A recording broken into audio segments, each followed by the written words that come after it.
now my money is still growing in my life insurance policy. Right. If I never touched it, but I'm also making money through the interest payments from the real estate. And so we are learning more and more about how to master money. Love that book. Welcome. No, God is so good. Things will change your life.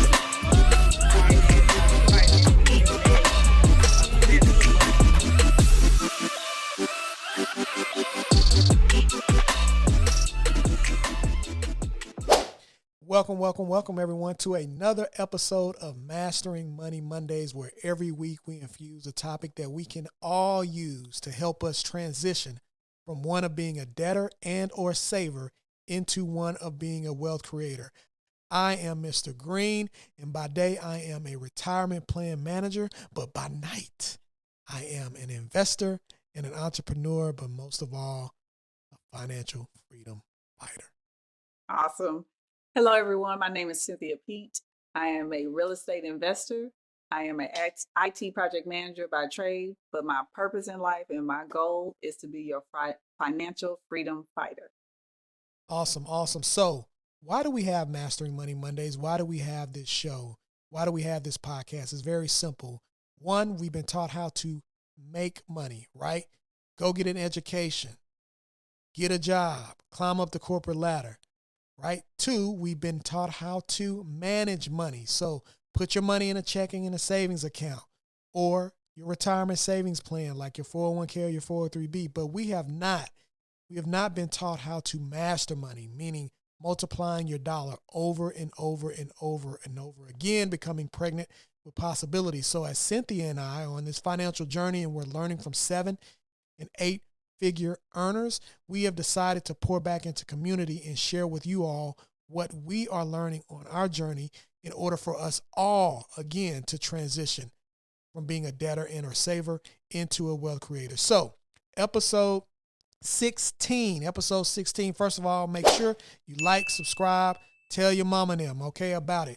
Episode 16, real estate. Why real estate when it comes to wealth creation and mastering money? So, Cynthia, I'm going to turn it over to you. We are both real estate investors, but why is real estate crucial or important when it comes to mastering money?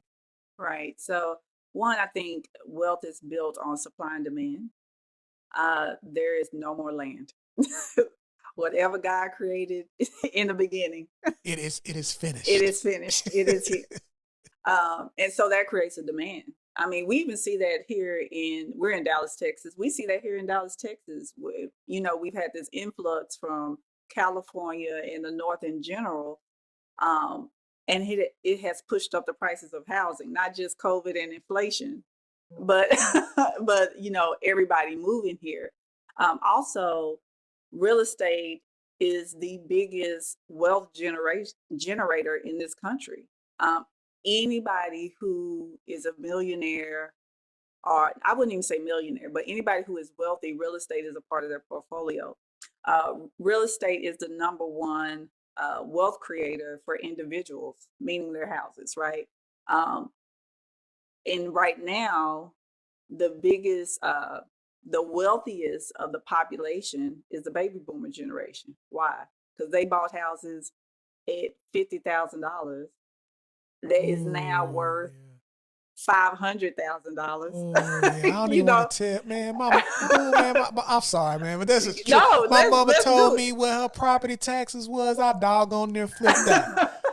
three digit on your. That's how much you paying on your property taxes. Right. You pay how much for your house? Yes. Your house is worth what now? Right. Golly. And this is why real estate is such a good thing to build wealth, right? And so I know what millennials and Gen Z, I can't afford a house. That's not the only way to invest in real estate. There's more ways to invest in real estate. But to me, real estate it gives you a great return, right? So there's two things that's happening when you have a house or when you have real estate. One thing, the biggest thing we think about is that it appreciates in value. But there's actually two things going on. Okay. One thing is it's appreciating in value but you're also paying the debt down, the mortgage. So it's not just going here to create wealth, it's coming here to create wealth too. And in between is that equity that you're getting. That's why it's such a great tool to create wealth. Um, I have done, if you can't afford a house, I've done private money loans for people who are doing fix and flips, right? I might loan the money out to them. A new one I've learned Okay. that I didn't share with you is transactional lending that my business partner introduced to me. And it's when somebody goes to maybe do a cash out refi, right? But they don't even have the money to close at closing costs. The closing cost at close, right? So you can do a transactional loan and say they're getting $50,000 back, but they need $10,000 to close and they don't have the cash. Well, you can give them a transactional loan of $10,000 that you get back in 2 weeks. And the interest on that can be 20, 30%. And so this is why there are endless ways in real estate to make money. I also invested money in a land development, a community development in Houston. So with that investment, I didn't have to invest tens of thousands of dollars. You could invest in as little as $250.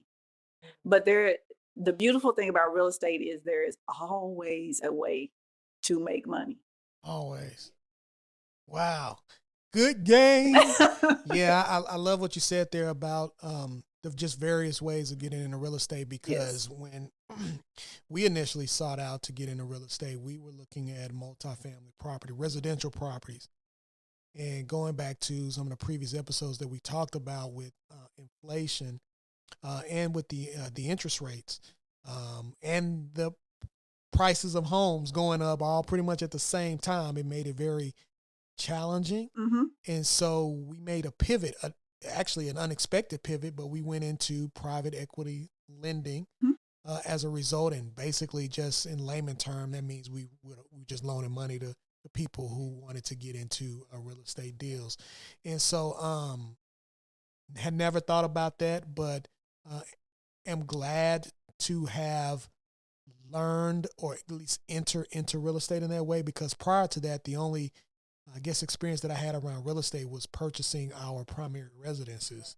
And so, but there's other ways too. You know, you have the long-term rentals, you have the fix and flips, like you said, you have the short-term rentals as well.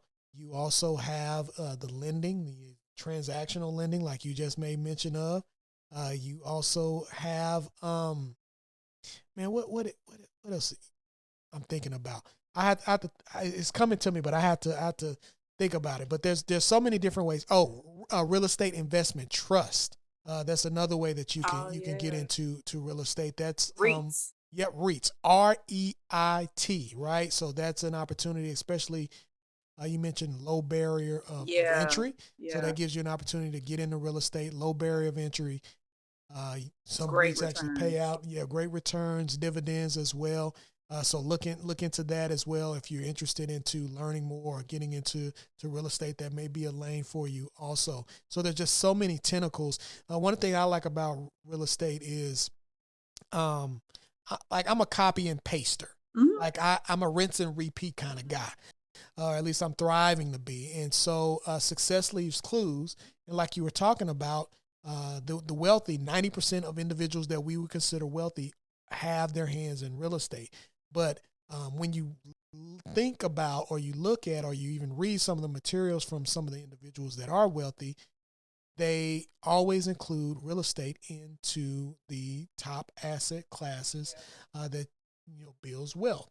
And so because of that, I'm not a real estate person, but I understand that real estate is a puzzle piece to building wealth. And that's why I have made the decision to get into real estate.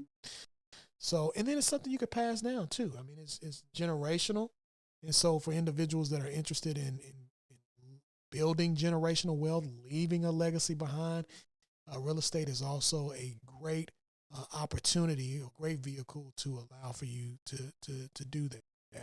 So I'm gonna pass it on back over to you. See if you have one more point. I do. Okay. So I have a couple of questions. Okay. So I know you've been a private equity lender, right? So the money that you loaned out, was that money that was in your savings? So no, that's a good question. It started there, but then I actually redirect and repositioned my savings, and I put it into the vehicle. I put it in life insurance, Okay. right? Because I like and we'll get into life insurance on some future episodes, but yes, took that, and I took an unstructured policy loan Mm-hmm. from my life insurance so that I can take the money out. The money continued to grow as if I never touched it in my cash value. And then I invested in deal that way. Okay. So now it's like I'm getting interest. And we go back into mastering money. These are some of the things that we've learned, right? Yes. From our mentors, from other individuals that are millionaires or multimillionaires. So now my money is still growing in my life insurance policy, Right. if I never touched it, but I'm also making money through the interest payments from the real estate deals that I'm doing. And I like this aspect of lending because it's really a matter of just moving paper around and not necessarily having something tangible, even though I think, eventually we'll get to that space as well. But and that's another thing that we didn't mention is wholesaling. Yeah. Right? Wholesaling is another real estate path as well. But yeah, that's how I did it. I redirected my assets, put it into something that I could borrow from to allow for it to continue to grow for me. And then I put that money into real estate. And so I'm making money off of those deals, all while making money off of my cash value in my life insurance policy. Right. So I just want to demonstrate how when you're investing and why real estate is such a good investment and wealth creator, because you took money that was in your savings account. Do you remember how much interest you were getting on Oh, it? great. Yeah, that's probably, I think about 0.001%. Okay. So I love that. Okay. Because I moved it, right? Okay. And now you moved into, so you took $1. Let's just take $1. You took $1 out of a savings account that was making 0.001 or 0.1%. Yep. And you moved it into an insurance policy that's making how much? That is, and we'll talk about that. With this whole life insurance policy that I have, 4%. Okay. So the interest is still low, but the design is growing better than that savings. That's point one. Yes. Point two, it's used as a leverage utensil to get into real estate. Yes. Right? Because so just so y'all know, there are other life insurance policies that are connected to certain indices that will give you a higher rate of interest. So I wanted to make that disclaimer, but the strategy that I used was to put it into something that I can be liquid and get access to real quick in order to invest it into real estate. Now, to move forward in that journey. Yeah, okay, you know where I'm going? Yes, okay, go ahead. The money that I put into the real estate deal, at least our first real estate deal, yielded a 15% return. Okay. So we're in 15% range now. We're in the double digits. All right.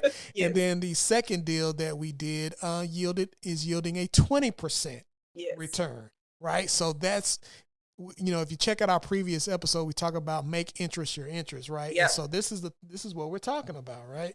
Prime example of what we're talking about, making interest your interest, but why real estate is such a great tool. Because you took, let's just say $1 for example, to keep it simple. You took $1 that was making 0.1% interest rate. You took that same dollar, moved it into a different vehicle, a whole life, or I'm not sure if this was the IUL or the whole life. Mm-hmm. Now, instead of making 0.1% on that dollar, and I'm making 4% on that dollar. Right. You then took that same dollar. This is not new money.